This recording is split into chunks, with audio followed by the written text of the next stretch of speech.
আমরা মাদ্রাসায় পড়েছি, স্কুলে পড়িনি। কোন একটা বাংলা কাগজের পৃষ্ঠা পেলেও সম্মানের সাথে এটাকে উঠাই, পা লাগাই না। কোন ইংরেজির কাগজ পেলে এটাকে সম্মান করি, পায়ে লাগাই না। আর তোমরা সে বিদ্যার পৃষ্ঠা ছিঁড়ে ছিঁড়ে জুতার তলে নিয়ে নকল করো, পরীক্ষার হলে যাও। এই বিদ্যা তোমাকে কি দিবে? ধিক্কার ছাড়া। আমার এক মুরব্বী বলেছেন, এই ছেলে মেয়েগুলো ছাত্র জীবনে করে বিদ্যা চুরি, এরপরে যখন কোন চেয়ার পায় সেখানে বসে করে সরকারের টাকা চুরি। আমার কথাগুলো কি আমি বানায় বলতেছি বলো যুবক? একটু বিবেক দিয়ে ভাবো। সব যুবক কি খারাপ হয়ে গেছে? বহু যুবক তোমার লাইনে র্যাব, আর্মি, পুলিশের চাকরি করে, ডাক্তার, প্রফেসর, ইঞ্জিনিয়ার, 5 ওয়াক্ত নামাজ পড়ে, মোবাইল নিয়ে অনর্থক সময় বেশি কাটায় না। আর তুমি সারাটা রাত জেনা করো, জেনা মোবাইলে, চোখের জেনা, হাতের জেনা, জবানের জেনা, অন্তরের জেনা। বলো তো তুমি এই মোবাইলকে কেন্দ্র করে মায়ের সাথে কি পরিমাণ বেয়াদবি করেছ? এগুলো ওয়াশ করতেছি, ওয়াজ না। ওয়াজ করবো মাত্র 20 মিনিট, ওয়াশ করতেছি আধা ঘন্টা। খেয়াল করো, এটি আসল ওয়াশ। বলো তো এই মোবাইলকে কেন্দ্র করে তুমি তোমার বাবার সাথে কি পরিমাণ বেয়াদবি করেছ? বলো তুমি এই মোবাইলের কারণে শিক্ষকের সাথে কি পরিমাণ বেয়াদবি আচরণ করেছ? এই মোবাইলকে ঠিক রাখতে গিয়ে মা বাবার কত টাকা চুরি করেছ বলো? তুমি বলো বুকে হাত দিয়ে তোমার চরিত্র কত সুন্দর। তুমি শুধু মানুষ হিসাবে চেহারাটা নিয়ে দাঁড়িয়ে আছো। আমার হাবিবের উম্মত যদি না হইতা, অন্য নবীদের উম্মতের গুনার কারণে ঘুমের থেকে উঠে দেখতো চেহারাটা বানর হয়ে গেছে, তোমারটা শুকর হয়ে যেত। শুধু মুহাম্মদের উম্মত হওয়ার কারণে আল্লাহ করেননি। অথচ তোমার সাথেই তোমার লাইনের যুবকটা স্কুলে পড়ে, কলেজে পড়ে, 5 ওয়াক্ত নামাজ পড়ে। আমাদেরকে দেখলে আগে সালাম দেয়, মুরব্বী দেখলে সালাম দেয়, টাইম মতো নামাজ পড়ে। তোমার নামাজের চিন্তা নেই। তো তোমার ভবিষ্যৎ চিন্তা কি? তুমি কি হতে চাও? মানুষের টার্গেট ছাড়া কাজ করে না, টার্গেট বিহীন চলাফেরা করে। আমরা দেশে তাদের বলে পাগল। দেখবেন পাগল দৌড়াচ্ছে, কি টার্গেট কি? এমনি পাগল হাসতেছে, টার্গেট কি? বলে কোনো টার্গেট নেই, আবার কান্না করতেছে। টার্গেট ছাড়া চলে পাগল।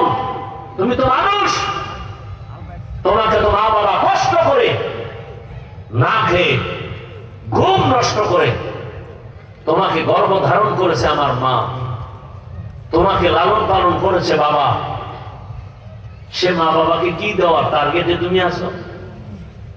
বরং মায়ের টাকা চুরি করো, বাবার টাকা চুরি করো। কথাগুলো শুনতে একটু তিক্ততা মনে হয়, কিন্তু বাস্তব তো। প্রত্যেকটা মা কলিজা ভরা কষ্ট নিয়ে আসে। কেমন কষ্ট জানো? অনেক যুবকের ব্যাপারে আমরা শুনি মা বাবা মনে মনে বলে ও মরে যাবে, এবং মরে গেলে মনে মনে বলতে চায় যে আমি একটা মুসিবত থেকে বেঁচে গেছি। কারণ এই সন্তানের কারণে মানুষের সামনে মুখ দেখাতে পারি না, লজ্জা।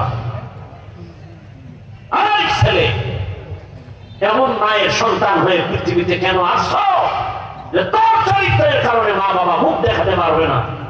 এই অভিশপ্ত জীবন নিয়ে দুনিয়াতে আসছো কেন? তোমার কারণে বাবা লজ্জায় মুখ দেখাতে পারে না। তোমার চরিত্র এত খারাপ, ব্যবহার এত খারাপ। আবার কিছু যুবকের চরিত্র এতটা খারাপ যে এই এলাকার মানুষই মুখ দেখাতে পারে না। ঢাকায় গেলে বলে ওই এলাকার নাম বলা যাবে না, কারণ চিহ্নিত বদমাস আমাদের এলাকায়। মনে করেন তাসলিমা নাসরিন যে এলাকার, ওই এলাকার মানুষ কতটা লজ্জিত। কি ঢাকা কলেজের প্রফেসর আহমদ শরীফ যে এলাকায় জন্ম নিয়েছিল, ওই এলাকার মানুষ কতটা লজ্জিত। বলতে গেলে তো অনেক কথা। হযরত রাশেদ খান মেনন এরপর হাসানুল হক।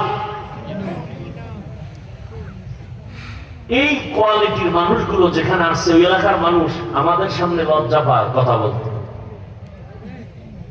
তোমার জীবনটা এত অভিশপ্ত, মাকেও শান্তি দিতে পারলা না এই পর্যন্ত।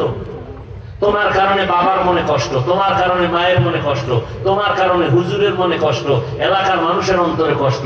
তুমি এমন অভিশপ্ত কপাল নিয়ে জন্ম নিলা কেন বাবা? আল্লাহ হেদায়েত দান করুন।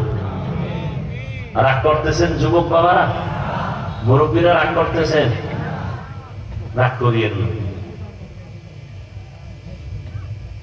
আমি দিল থেকে বলছি, আমি কাউকে আক্রমণের জন্য বলি না, আর কেউ আমাকে বাহা দিবে কি বলবে সেজন্য আমি দিল থেকে বলছি, যদি একটা যুবকের দিল ঘুরে যায় আমি সফল। আল্লাহ হেদায়েত দান করুন। তো সুস্থতার জন্য আল্লাহ আমাদেরকে রাতের ঘুম দিছেন, চেষ্টা করি রাতের ঘুম। তবে এখানে আরেকটু কথা মনে রাখতে হবে, রাতের প্রথম অংশের ঘুম কিন্তু শরীরের ঔষধ না, রাতের শেষ ভাগের ঘুমটাও শরীরের ঔষধ না। মধ্যরাতের ঘুম হলো শরীরের ঔষধ। সেটা কতক্ষণ? আমি বলে যাই, তুমি গুগলে সার্চ দিও, যুবক বাবা, তুমি গুগলে লেখো রাতের ঘুম শরীরের উপকার কি পরিমাণ।